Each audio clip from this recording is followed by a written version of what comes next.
Moving on to a disturbing phenomenon called sextortion, and it's on the rise.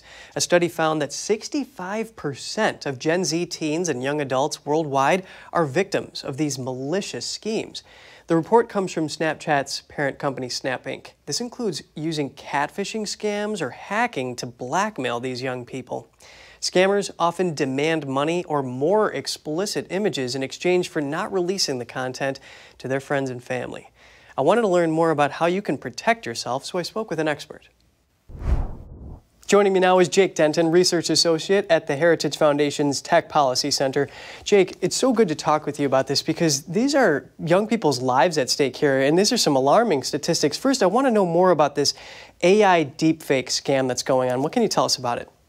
Yeah, that's right. So, this AI technology has really come out of nowhere for many families, yet it's already beginning to impact them.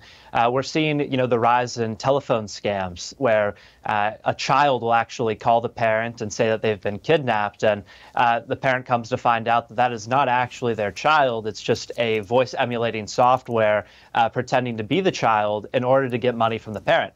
And we've also seen even, other types of versions of the same exact scam where, a bad actor will use the public profile of a child's social media to take images and then superimpose their face onto incriminating content, sometimes pornographic in nature, and then blackmail that child or the family with that content for the purpose of, transferring funds or something of that nature. And so, with the rise of AI technology, bad actors have really exploited the slow-moving pace of lawmakers in Washington to take advantage of this new technology in very malicious ways.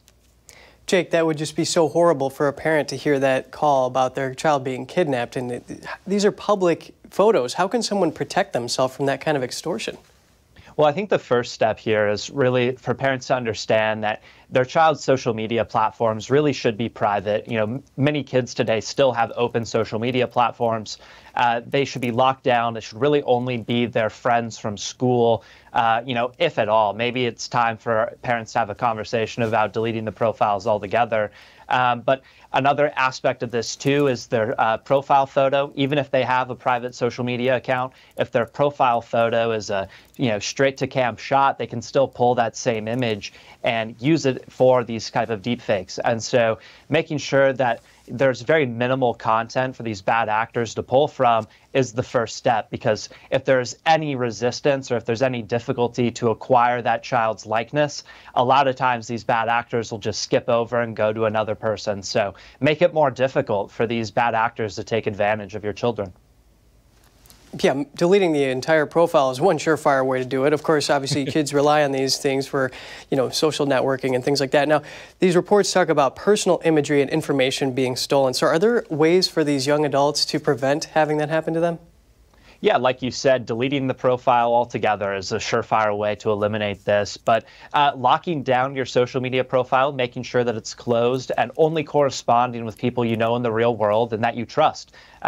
Don't use this as a way to expand your circle with new friends online, because oftentimes it's not necessarily the person you believe it is. We've seen catfishing exist essentially since the advent of the internet, but bad actors for a very long time have taken advantage of children through those same techniques.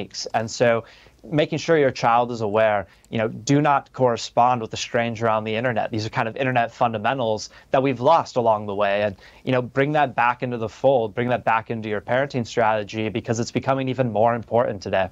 Well, it's so good that this study came out so we can bring this important issue to light. And I do appreciate your analysis. Jake Denton, Research Associate at the Heritage Foundation's Tech Policy Center. I do really appreciate your time today. Thanks for having me.